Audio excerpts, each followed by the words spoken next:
Queue న్యూస్లో పనిచేయటకు senior video editors కావాలను సంప్రదించవలసిన నెంబర్లు 8688926084.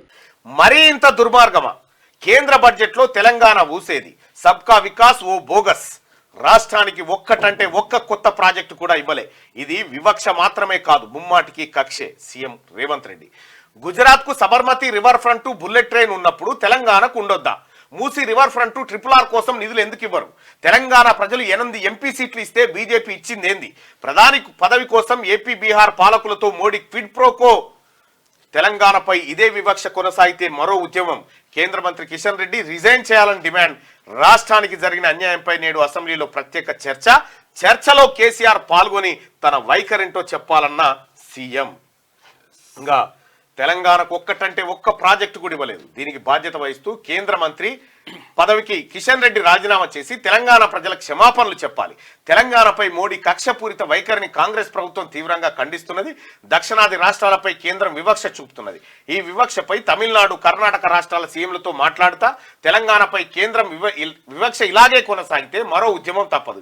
ఇలాంటి వివక్ష గతంలో చూడడం వల్లే తెలంగాణ ఉద్యమం వచ్చింది. తెలంగాణ ప్రజలు ఇలాంటి వివక్షలను, కక్షలను సహించరని చెప్పి ఆయన చెప్తా ఉన్నాడు. కేంద్ర బడ్జెట్లో తెలంగాణ అనే పదాన్ని నిషేధించారని సీఎం రేవంత్ రెడ్డి మండిపడ్డారు. విభజన చట్టాన్ని చూపి ఆంధ్రప్రదేశ్కు 1000 కోట్లు ఇచ్చిన ఎన్డీఏ ప్రభుత్వం అదే విభజన చట్టంలో ఉన్న తెలంగాణకు ఒక్కటంటే ఒక్క కొత్త ప్రాజెక్టు కానీ ప్రత్యేక ఫండ్ కానీ ఇవ్వకపోవడం దుర్మార్గమని అన్నారు. ప్రధాని నరేంద్ర మోదీని మేము పెద్దన్నగా గౌరవిస్తే ఆయన మాపై ఇంతలా కక్ష చూపుతారా? ఇది పూర్తిగా కుర్చీ బచావో బడ్జెట్. మోదీ తన ప్రధాని పదవిని కాపాడుకునేందుకు ఏపీ బీహార్ పాలకులతో క్విడ్ ప్రోకోకు పాల్పడ్డారు అని విమర్శించారు. సీఎం రేవంత్ రెడ్డి మంగళవారం తన నివాసంలో మీడియాతో మాట్లాడారు.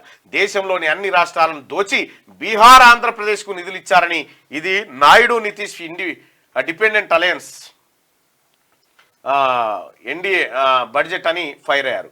ఇక రాష్ట్రానికి ఏం జరిగిందంటే రాష్ట్రానికి గుండు సున్నా. కేంద్ర బడ్జెట్లో ప్రత్యేక కేటాయింపులు లేవు. విభజన హామీల్లో ఏపీకి సై, తెలంగాణకు నై. సింగరేణి, ఐఐటిహెచ్ వంటి సంస్థల కేటాయింపుల్లో కోత. బడ్జెట్లో తెలంగాణ ఊసేత్తని ఆర్థిక మంత్రి నిర్మల. ఇక రెగ్యులర్ పన్నుల వాటా సెంట్రల్ స్పాన్సర్డ్ స్కీమ్లే దిక్కు. కేంద్రం నుంచి రాష్ట్రానికి పన్నుల వాటా 26,216 కోట్ల రూపాయలు. ఇగో ఇది బడ్జెట్ పైన నిన్న జరిగినటువంటి సమగ్ర చర్చ, సమగ్ర కథనాలు, సమగ్ర లెక్కలు, సమగ్ర కథ.